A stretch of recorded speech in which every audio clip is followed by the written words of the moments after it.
시청자 여러분 안녕하십니까? 센 경제 매거진의 곽동수입니다.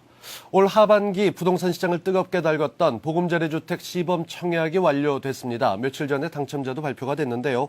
이 반값 아파트까지 불리면서 상당한 인기를 끌었던 만큼 또 서울 강남 등 요지에 공개가 되는 만큼 관심들이 참 높았습니다. 때문에 당첨 커트라인도 상당히 높았다고 하는데요. 2차 보금자리 주택 청약이 이제 반년 앞으로 다가왔습니다. 그래서 센 경제 매거진 오늘은 1차 보금자리 주택 청약 이 커트라인에 대해서 알아보고 2차 지구 청약 전략을 한번 세워보도록 하겠습니다. 더 빠르고 실속 있는 더 센 뉴스 시작합니다.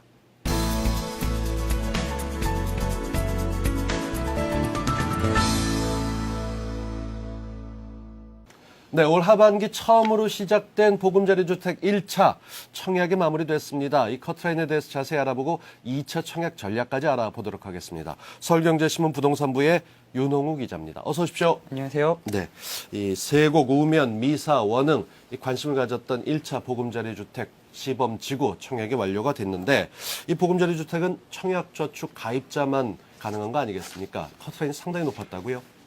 네, 그렇습니다. 아시다시피 보금자리 주택은 무주택자를 위한 것으로 청약저축 가입자들만 신청을 할 수가 있습니다. 청약저축 납입 횟수와 총 납입 금액에 따라 순위가 가려지는데요. 지난 10월 사전 예약을 받으며 뜨거운 관심을 보였던 1차 보금자리 주택 시범지구가 강남권 같은 경우는 일반 공급 커트라인이 청약저축액 1,200만 원대로 집계된 것으로 나타났습니다. 네. 이번에 공급된 지역은 강남, 세곡, 서초, 우명, 고양, 원흥, 하남, 미사 등 4개 보금자리 주택 시범지구인데요. 강남권 보금자리 주택의 경우 10년 이상 청약저축 통장을 불입한 신청자만 당첨이 될 정도로 커트라인이 상당히 높았습니다. 우선 강남 세곡과 서초 우면의 청약저축 최저 커트라인은 각각 1,202만 원, 1,200만 원으로 모두 1,200만 원을 넘어섰습니다. 1,200만 원은 청약저축 월 납입 상한액인 10만 원씩 10년 동안 불입해야 하는 금액입니다. 네. 반면 고양 원흥지구와 하남 미사지구의 인기는 좀 떨어졌는데요. 커트라인이 예상보다 상당히 낮았습니다. 고양 원흥지구의 경우 당첨 커트라인이 청약저축액 700만 원이었고요. 하남 미사지구는 50만 원에 불과했습니다. 네. 1200과 50이라 이게 뭐 강남과 비강남의 온도차가 상당히 느껴진다 되는데요. 그럼 최고 청약도 역시 마찬가지로 강남권에서 나왔겠군요. 네, 물론입니다. 최고액 당첨자도 강남 세곡지구에서 나왔는데요.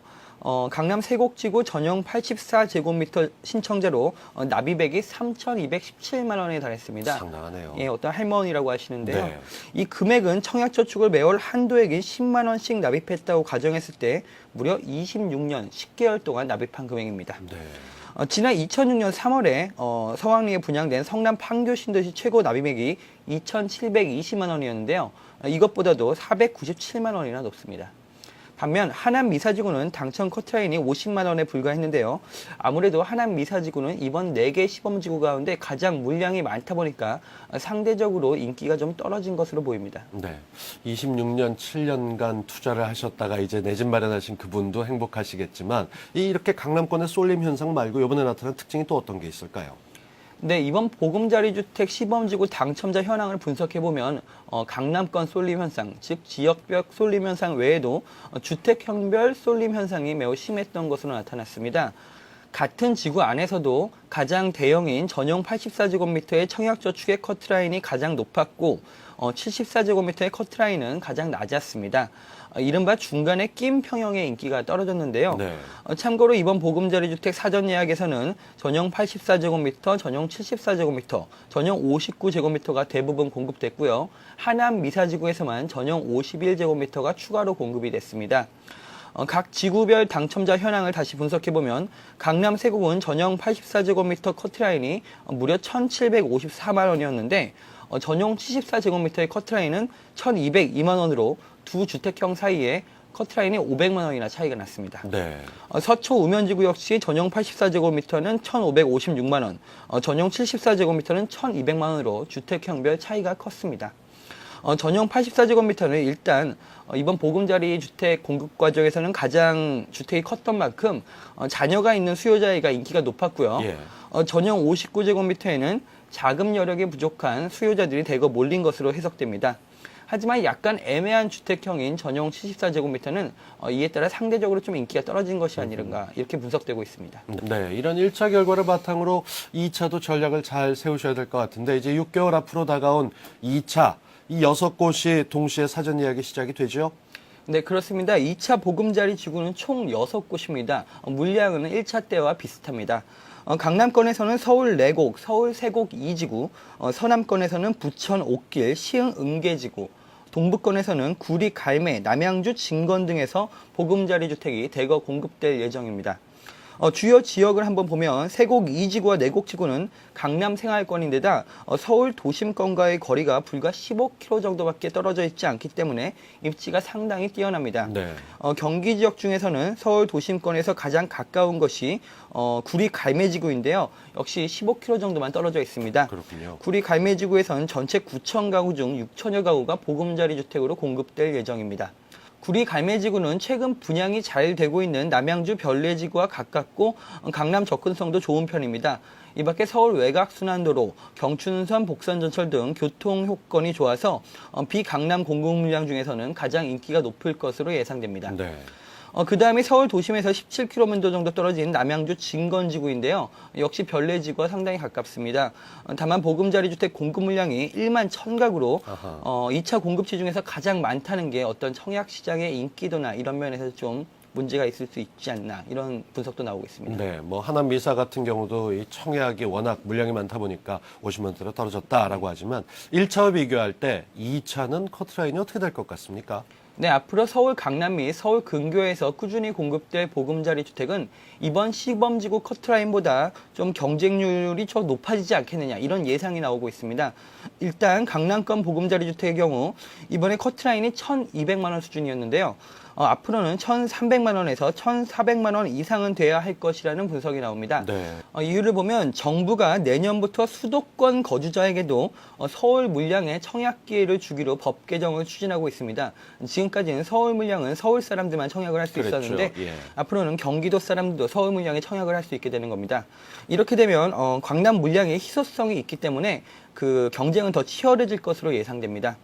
반면 경기권 보금자리 주택의 경우 물량이 많은 곳은 청약저축 1순위, 즉 2년 가입 요건만 채우면 당첨이 가능하지 않겠느냐 이런 예상도 나오고 있습니다.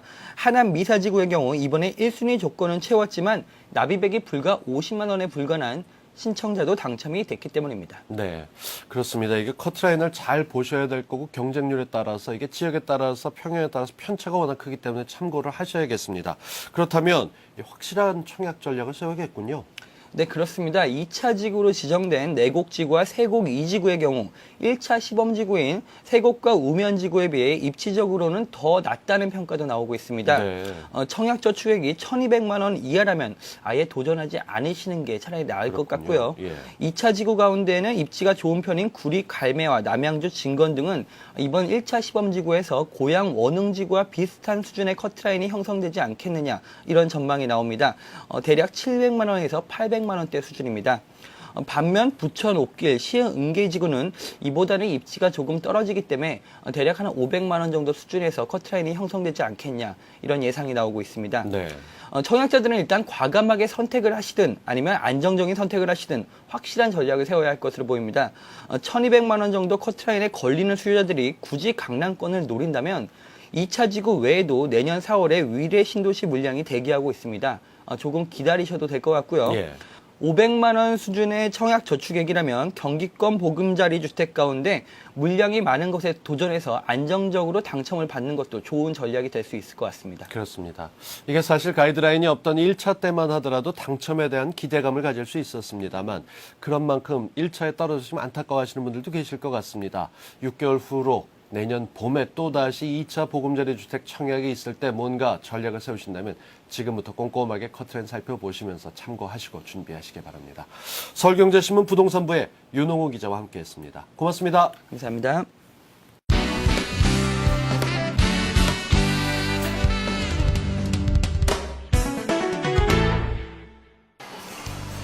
결혼과 동시에 살림하랴 아이 키우랴 돈 벌기는 먼 나라 얘기 같은 우리 주부들.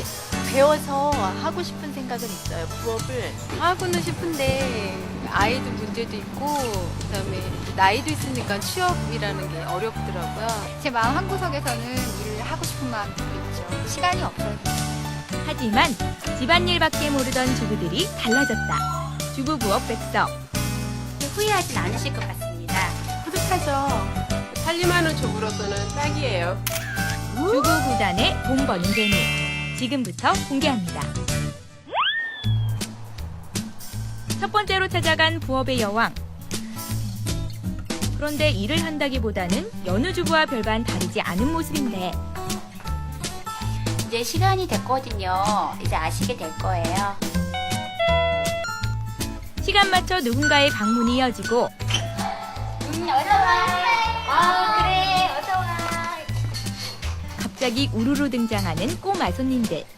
자연스레 하나둘 자리에 앉기 시작하는데 도대체 어떤 부업을 하시는 건가요? 연필하고 그다음에 주판. 네, 제가 집에서 전업 주무로만 지내다가 우리 아이들에게 학습에 도움이 될 게 뭐가 있을까 고민하다가 제가 전공을 같이 살려서 우리 아이들에게 이 연상 교육이 참 좋겠다 싶어서 제가 공부를 시작하게 되었습니다. 1원이요, 5원이요. 바로 홈스쿨로 주상과 암산을 가르치는 박승규 주부. 이 시간이 되면 주부에서 선생님으로 완벽 변신. 전공을 살리는 것은 물론 이 일을 선택하게 된 데는 또 다른 이유가 있었단다. 밖에 나가서 막상 일을 하다 보면 또한 자녀들 돌보기가 어려운데요.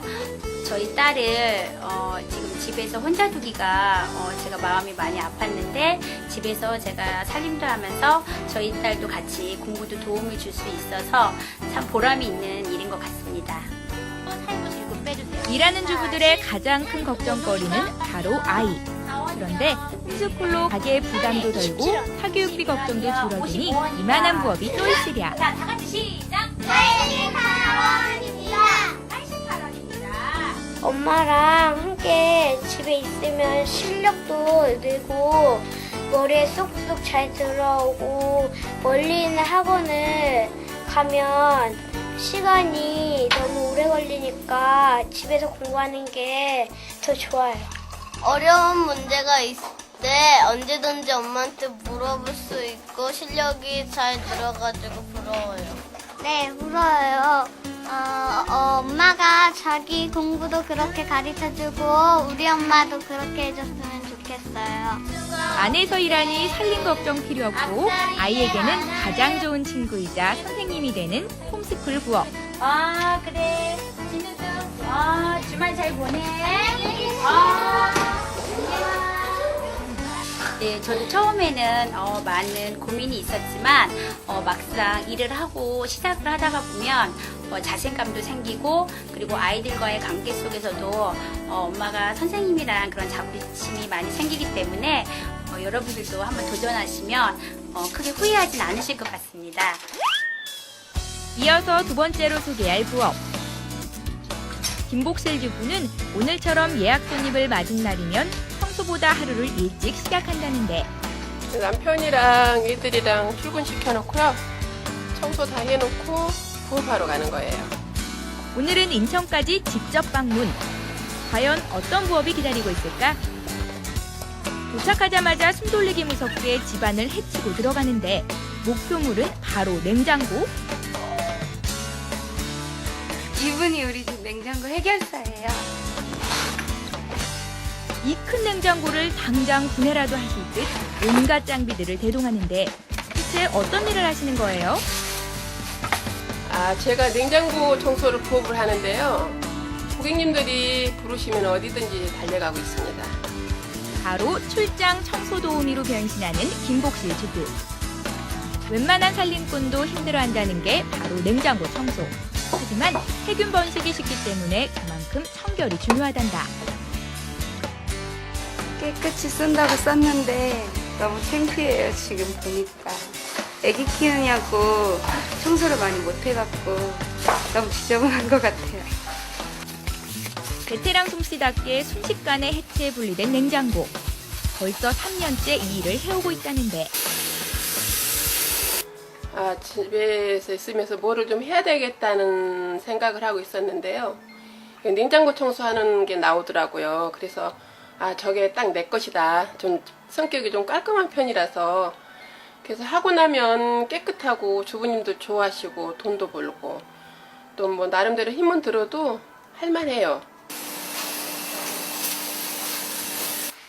무엇보다 청소 하나는 자신이 있다는 김복슬 주부에겐 안성맞춤 부업. 수입도 괜찮은가요? 하루에 한 건, 2건 정도 있는데요. 뭐 건당 6, 7만 원 잡으면 한 달 한 150에서 200 정도 되겠어요. 이것으로 끝인가 싶더니 이번엔 또 다른 장비를 준비하고 강력 자외선 살균기라고요. 마지막 단계에서 혹시 남아있는 세균이 있을까 봐서 살균기를 하는 거예요. 특히 요즘엔 신종플루에 대한 걱정이 커서 예약 고객이 끊이지 않는단다. 집에 아이가 있어서 제가 깨끗이 청소를 못해서 걱정이 많이 됐는데 전문가분이 오셔서 이렇게 해주시니까 너무 좋고 이제 세균 걱정도 없고 좋은 것 같아요. 40년 살림 솜씨를 10분 발휘하고 용돈도 두둑히 챙기는 순간. 고맙습니다. 부업을 하셔도 인내심을 갖고 힘은 들어도 취미 삼아서 이런 일을 취미로 하시면 억지로 할 수는 없으니까 그런 분이 하셨으면 좋겠어요. 이번에는 이미 주부님들 사이에서 최고의 부업으로 정평이 나 있는 곳. 언뜻 보아하니 미술 수업을 보는 듯한데 예, 이건 POP라고 하고요. 많이들 들어보셨을 거예요. 구매 시점 광고라고도 하고요. 그다음에 점포 내에서 매출을 촉진시키기 위해서 쓰이는 쇼카드나 포스터 그런 모든 것을 다 통틀어서 POP 광고 또는 POP라고 합니다. 마트, 음식점, 뷰티샵은 물론 돌잔치 등 개인 고객에게도 인기 만점이라는 POP. 요즘 전업주부들이 할 수 있는 게 그다지 이렇게 많지가 않다고 생각해요. 근데 아이들 돌보시면서 할 수 있는 일이고 그다음에 뭐 특별한 재능 없이도 어느 정도 교육만 있어 하시면 다 가능한 거기 때문에 그래서 더 인기가 많은 것 같아요. 일부러 취미 찾을 필요 없이 POP 하나면 자기 개발에 고소득까지 완벽 보장. 수입은 이제 개개인마다 차이는 있겠지만 적게는 150에서 많게는 300까지는 버신다고 보시면 될 것 같습니다. 약간의 손기술과 미적 감각만 있다면 누구든지 도전해볼 만하다는 게 선배님들의 조언. 배우는 재미도 쏠쏠해 이미 주부들 사이에서 입소문이 자자할 정도다. 길을 가다 보면은 이 광고판이 많이 붙어 있잖아요. 그래서 예쁘기도 하고 제가 또 이 취미로 아니면은 제 적성에도 이 글 쓰는 게 잘 맞는 것 같아가지고 그래서 배워보니까 재밌고 앞으로 쭉 배워도 부업이나 창업을 할 수 있을 것 같아서 왔습니다. 저는 글씨를 굉장히 못 쓰거든요. 그리고 뭐 이렇게 색감 같은 것도 별로 없어서 굉장히 걱정을 많이 했는데 와서 보니까 여기 하시는 분들도 그렇고 선생님도 너무 잘 가르쳐 주시고 또 하다 보니까 재미도 있고 해서요. 계속 열심히 해볼 생각이고 부업까지 기회를 만들어서 계속하면 제 일도 될 수 있을 것 같아서 긍정적으로 생각하고 있습니다. 이렇게 신지연 주부가 POP를 시작한 건 4년 전. 올 봄부터는 본격적인 온라인 사업까지 가세 몸이 10개라도 모자랄 정도라는데. 요즘 갑자기 더 많이 POP가 이제 전파되면서 점포를 가지고 있는 모든 분들이 다 POP 쓰시길 원하시고요. 딱딱한 기계음보다는 손글씨를 더 원하세요. 또 눈에 가장 띄기도 하시고 연말이 다가오니까 더 주문이 많이 밀리는 것 같아요. 손글씨가 완성되면 포장해서 배송까지 일사천리. 직접 만든 작품이 매출과 직결된다는 사실에 흐뭇해지기도 한단다. 뿌듯하죠. 제가 봐도 먹고 싶고 입고 싶고 그러거든요. 고객님께서 이제 매출이 오르고 그렇다고 저한테 고맙다고 인사를 전화를 주실 때 항상 더 감사하게 생각하고 더 열심히 하려고 노력합니다. POP로 부업에 도전을 하세요. 도전하는 사람은 아름답다. 자신의 한계를 극복하고 쉼없이 발전하는 그녀들. 이제는 전업주부라는 이름표를 떼고 당당하게 일하는 여성으로 탈바꿈 하는데 새로운 세계로의 도전, 부업. 그 속에서 또 다른 나를 발견해보세요.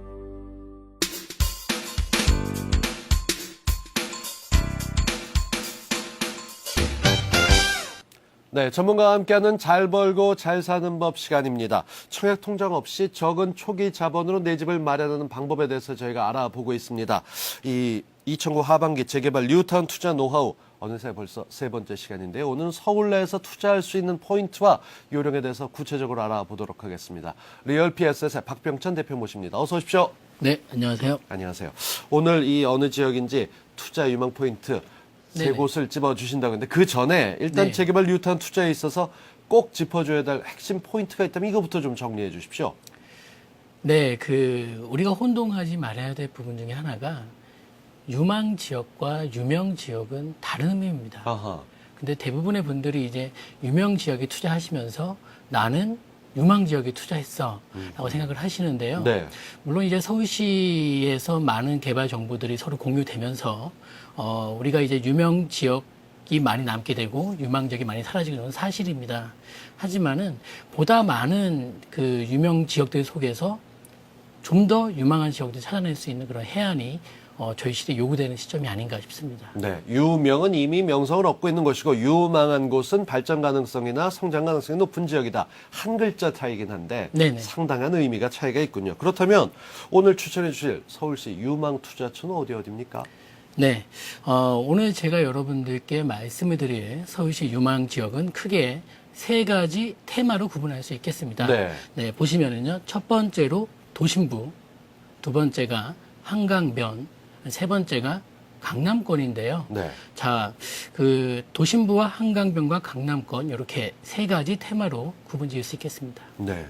도심부, 한강변, 강남권 어떻게 보게 되면은 이게 투자 불패라는 지역으로 알려졌던 곳들 아닙니까? 이런 네네. 면에서 볼 때 이 일반 투자자들은 이렇게 알고 있어도 이거 들었던 얘기인데 분명히 도심부 그래 괜찮지. 강남권, 한강변 다 좋은데 도심부터 좀 자세히 짚어주십시오. 네. 먼저 도심부부터 좀 짚어드리겠습니다. 도심부 같은 경우에는요, 우리가 이렇게 접근을 하시면 좋겠어요. 어느 지역을 내가 선정하든지 간에 그 지역에서 담고 있는 테마를 좀 살펴보면 좋겠는데요. 계획을 좀 보겠습니다. 네.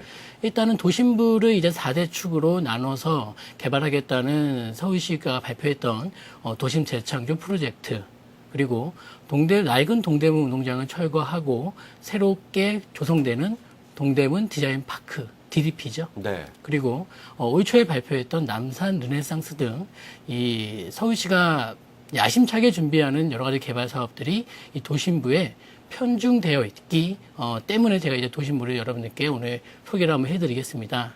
그래서 지역을 꼽자면은 네. 이 동대문 DDP를 기준으로 해서 이제 동측에는 왕십 뉴타운이 있고요. 또 북측에는 창신승인 뉴타운이 있고요. 또 서측에는 세운상한 뉴타운이 있습니다. 예. 근데 이 남측의 이 노후 주거지들이 지금 현재 방치되어 있는 상태인데요. 그 지역들이 바로 이제 신당동과 장충동이 되겠습니다. 예. 그리고 이 신당동과 장충동은 또 이러한 포커스를 바라볼 수도 있어요. 동대문 DDP, 그리고 남산 르네상스. 이 서울시가 준비하는 이 엄청난 계획들의 맥을 단절시키고 있는 애들이 바로 이제 신당동과 그러네요. 장충동이기 때문에요. 예. 개발 압력은 앞으로 더욱더 거세질 것이다라고 보는 것이고, 또 과거 얘기를 해드리자면 이제 서울시 3차 뉴타운에서 탈락된 지역입니다. 그렇기도 하네요. 네. 그렇기 때문에 이제 또 서울시가 4차 뉴타운을 또 보류하면서 개발 바람이 좀 가라앉던 지역인데요. 그 이후에 이제 중구청의 행보를 보자면은, 약수역과 청구역과 신당역, 반경 500m 역세권 개발하겠다는 그 타당성 용역을 얼마 전에 맞춘 상태예요. 예.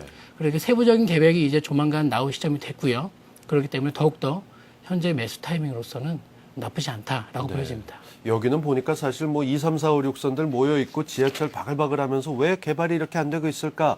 걸림돌 노릇되고 있으면 그만큼 유망하다라고도 해석이 될 것 같다. 이런 네네. 생각이 드는데 확실히 도심부 말씀을 듣고 보니까 도심부 유망권의 변화 어떤 건지 이제 조금 감이 옵니다. 네. 도심 쪽은 봤고요. 그러면 한강변 일대는 유망 지역이 어디가 있겠습니까?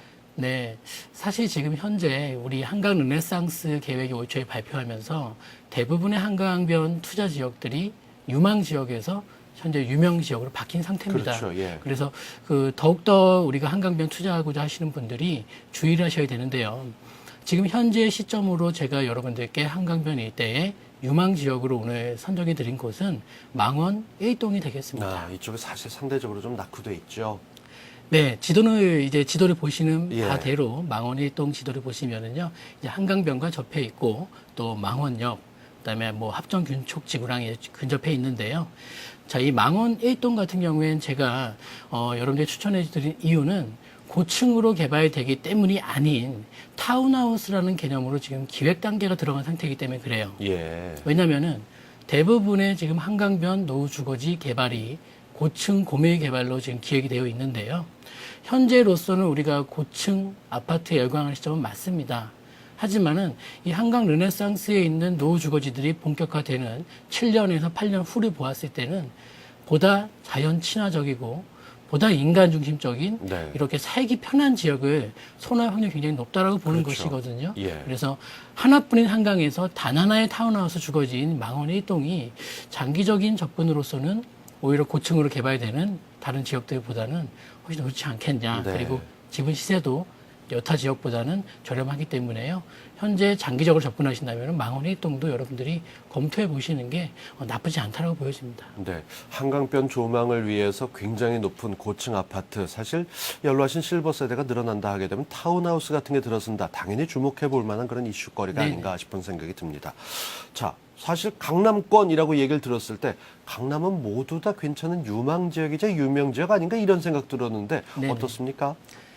네, 강남권을 지금 제가 재개발 뉴타운 우리 투자 지역을 선정함에 있어서 강남권을 꺼내게 된 계기가 있습니다. 네. 무엇이냐면요. 자, 서초구 방배동을 제가 한번 예를 들어 볼게요.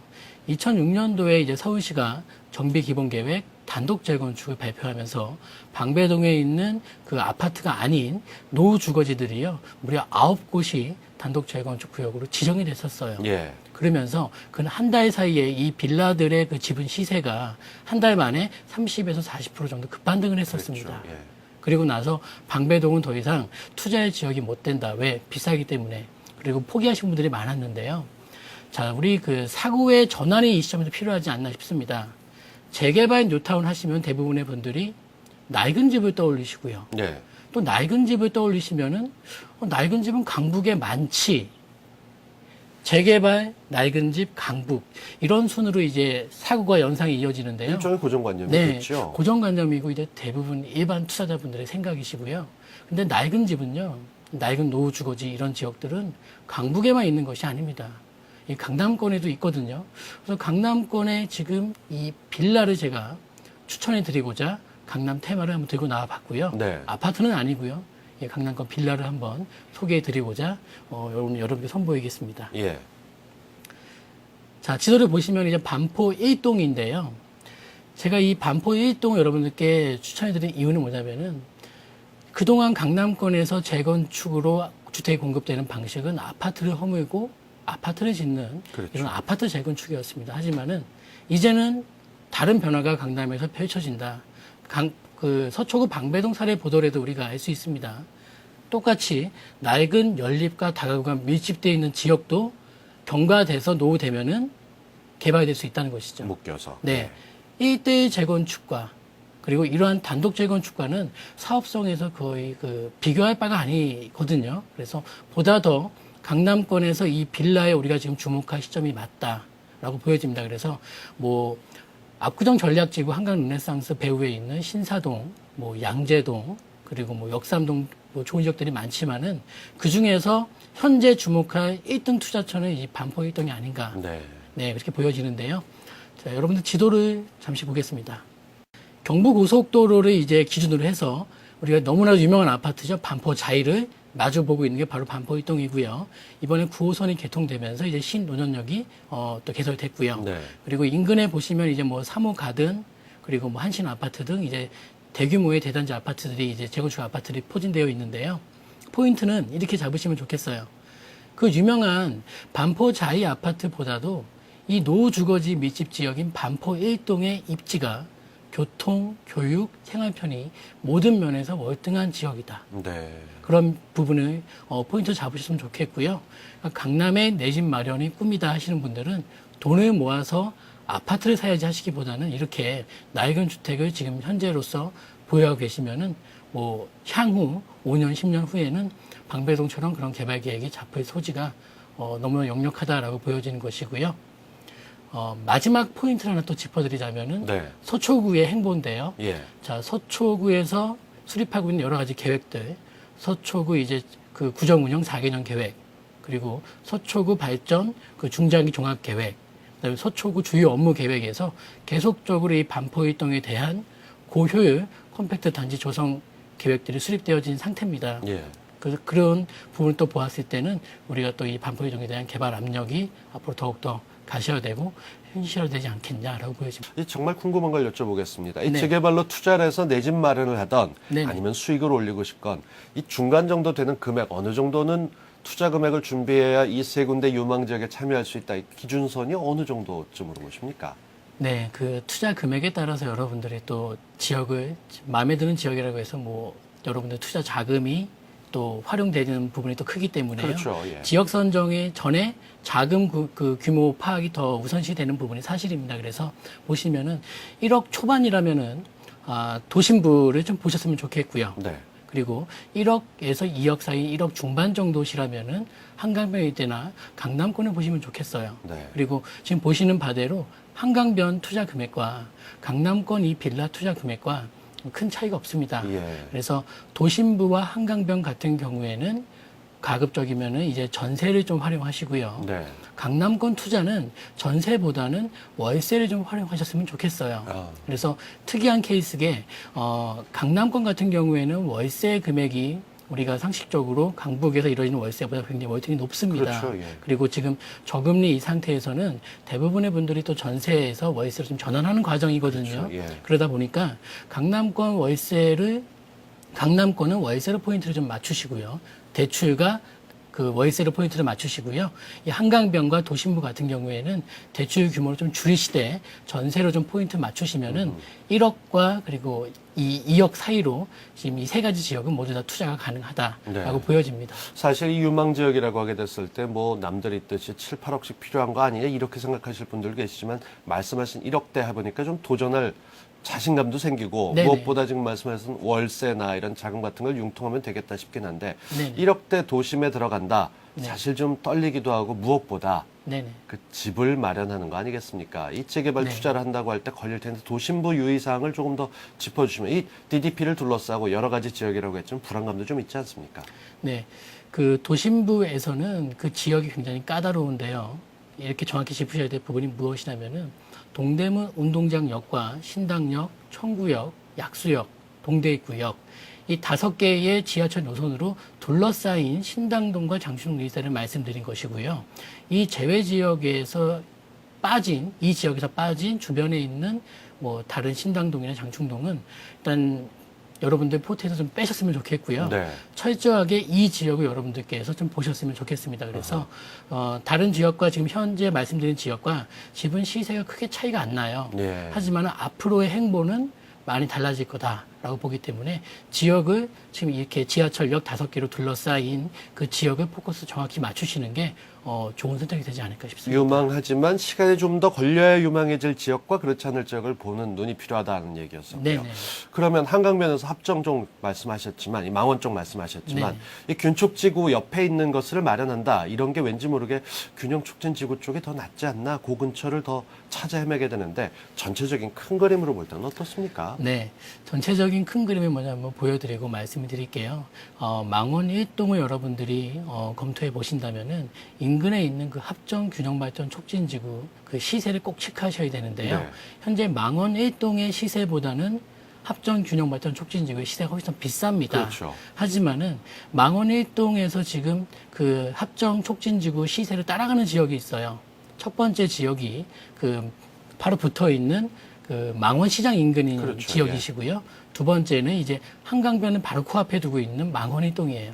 그러니까 망원 1동이 넓은데요. 그 중에서도 가급적으로 한강변과 바로 맞닿아 있는 지역으로 들어오시는 게 보다 지분 시세는 조금 더 높겠지만은 결과적으로 보았을 때는 그 지역이 망원의 동에서 메인 지역이 되겠고요. 네. 보다 더욱더 정확한 노른자가 될 확률이 높다라고 네. 보여지기 때문에 한강명 이대로 들어오시는 게 올바른 선택이 되겠습니다. 네, 이 강줄기가 굉장히 중요하게 부동산에 영향이 있다면 강남권에서 사실 지하철이 그 역할을 하지 않습니까? 네네. 신분당선 들어오고 이런 것들이 또 강남권에도 전반적인 영향을 미치겠죠? 네. 그래서 우리 그 대부분의 언론도 마찬가지였고요. 이 신분당선에 대한 수혜지로서 송파구를 많이 지목을 했었어요. 하지만은 제가 보는 관점에서는 송파구에도 뭐 삼전동, 속촌동 많은 지역들이 있지만은 투자 금액이 오히려 강남권 빌라 투자보다 더 많이 들어가는 게 사실입니다. 그렇죠, 예. 그래서 대부분의 분들이 강남 투자에 대해서 엄두를 안 내시기 때문에 시세도 모르시고 하지만은 엄연하게 송파구와 강남구를 놓고 보자면은 강남구에 대한 인프라를 보았을 때는 송파구보다 월등히 좋다. 그래서 신분당선의 수혜지를 여러분들이 포커스를 송파구에서 강남구로 지금 전환을 지금 하셔야 되는 게 아닌가 싶습니다. 그래서 역삼이라든지 뭐 논현이라든지 이러한 지역들을 또 염두에서 보시는 게 보다 올바른 포커스가 아닌가 그렇게 사료됩니다. 알겠습니다. 이런 팁을 얻고 또 유망 지역에 대해서 꼼꼼히 살펴보는 것까지 보니까 아주 든든한 기분이 듭니다. 재개발 투자 1억 내외에서 뭔가 좀 효과를 거두고 싶다 하시는 분들 오늘 말씀이 도움이 되지 않았을까 싶습니다. 리얼 PS의 박병찬 대표였습니다. 고맙습니다. 감사합니다.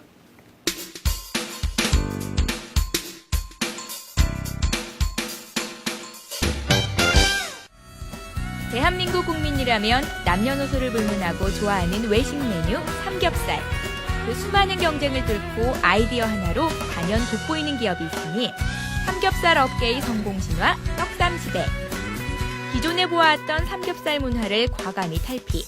삼겹살의 전통의 떡을 결합한 일명 떡삼을 들고 나와 외식업계의 센세이션을 불러일으켰다. 남보다 앞서 생각하고 도전할 줄 아는 기업 떡삼시대. 창립 10주년을 맞아 이젠 종합 외식 기업으로서 또 한 번의 도약을 준비하는데 대중적인 아이템으로 최고를 꿈꾸는 기업. 발상의 전환으로 눈부신 성장을 이룩한 떡삼시대. SR 푸드 시스템의 이호경 대표를 퍼스트클래스에서 만나보자.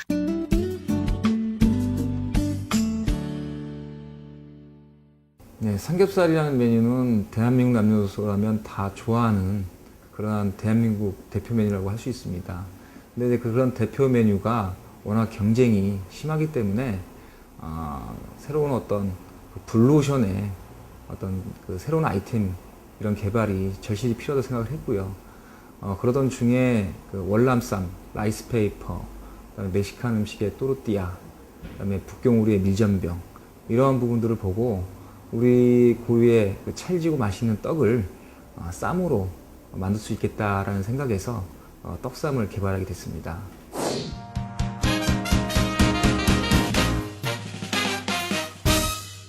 이 떡쌈시대라는 브랜드를 진짜 브랜드로서 성장해 나갈 수 있도록 브랜드 마케팅에 총력을 기울였고요. 그 다음에 떡쌈은 하나의 아이템에 불과합니다. 가장 중요한 것은 삼겹살이기 때문에 저는 99년도 창업 이래부터 현재까지 국내산 동육만을 취급하고 있습니다. 그래서 가장 중요한 원재료에 대한 부분을 저는 이 부분에 있어서 저는 신경을 많이 썼고요. 그래서 지금 현재 봉침돈 라는 그 벌침 맞은 삼겹살을 돼지를 쓰고 있습니다. 그래서 맛에 대한 부분이나 또 기능성에 대한 이런 부분들을 최대한 또 부각시키면서 안전 먹거리에 대한 안심 먹거리에 대한 이런 부분을 고객들한테 많이 어필하고자 노력을 많이 했습니다.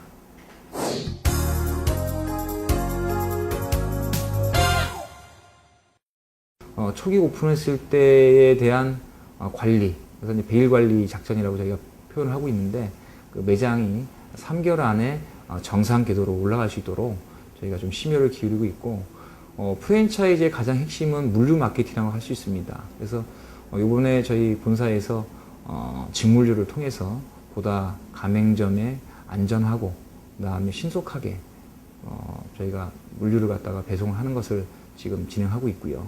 그 다음에 뭐 저희가 2007년, 2008년도에는 브랜드 떡삼시대라는 브랜드를 많이 홍보하기 위해서 TV의 PPL이라든지 또 라디오 광고라든지 또 신문 지면 광고라든지 이런 부분을 통해서 브랜드를 널리 알리는데 많이 좀 주목을 했습니다. 그리고 이러한 부분들이 가맹점의 매출과 직접적인 연관이 되는 부분이기 때문에 본사에서는 이런 그 마케팅 홍보에 또 심혈을 또 기울이고 있습니다.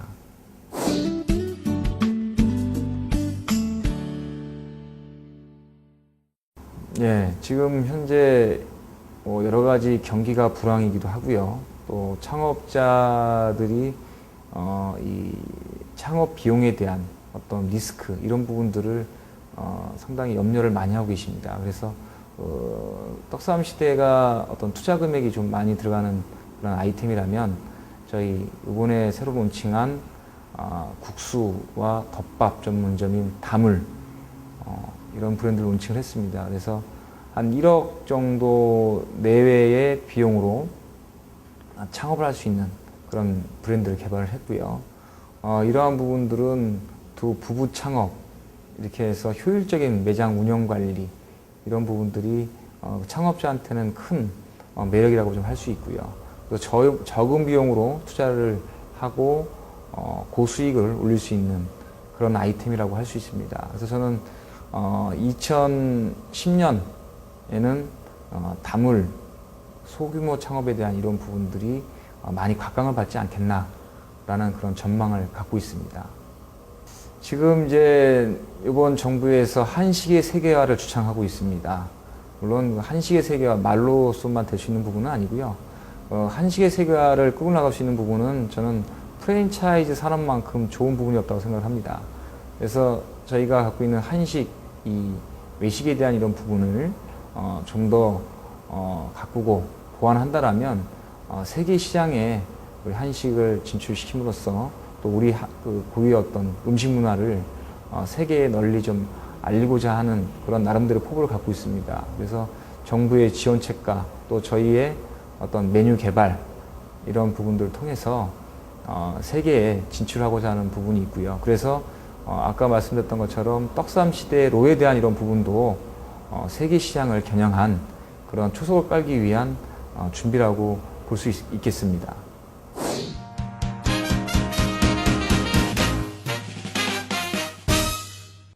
또 항상 사람 마음이 항상 늘 같지는 않거든요. 근데 이제 저는 우리 FR이라는 사명도 프론트러너, 선도자, 선구자 또 이런 뜻이 내포되어 있고요. 그리고 저희 직원들한테도 그렇고 저희 가맹점주한테 항상 하는 얘기지만 초심, 이런 처음처럼 이런 말을 늘상 사용하고 있습니다. 그래서 항상 처음, 마음가짐도 그렇고 또 새로운 아이템, 새로운 사업에 대한 이런 부분도 어떤 블루오션의 전략에 의한 처음처럼 이런 부분이 저는 굉장히 중요한 부분이라고 생각을 합니다.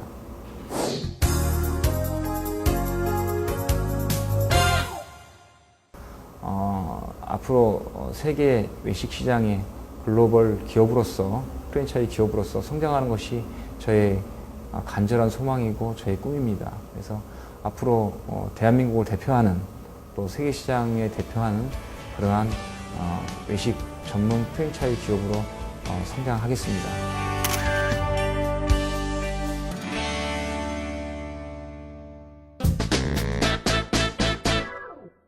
지난 10월 통계청이 발표한 자료에 따르면 비경제활동 인구가 큰 폭으로 늘어났습니다. 게다가 구직 단념자도 지난해 같은 기간을 대비해서 24%나 증가했습니다. 취업자 수가 석 달째 증가세를 이어가고 있고 실업자 수도 실업률도 낮아지고 있다. 지표상으로 본다면 좋아졌다라는 얘기를 할 수 있습니다만 사실 일자리 찾는 분들이 오죽하면 일자리 찾기를 단념하겠습니까? 그러면서 볼 때 일자리를 만들고 우리 경제의 바로미터로서 이 취업 상태가 유지될 수 있게 정부의 끊임없는 노력이 필요하지 않나 싶은 생각이 듭니다. 전 국민적인 관심을 갖고 구직 환경 개선을 위해서 정부도 더욱 적극적으로 노력해드리길 다시 한번 부탁드립니다. 센 경제 매거진 다음 주는 특집 방송 완결 한 주 쉬입니다. 저는 다음 시간에 찾아뵙겠습니다. 함께해 주신 시청자 여러분 고맙습니다.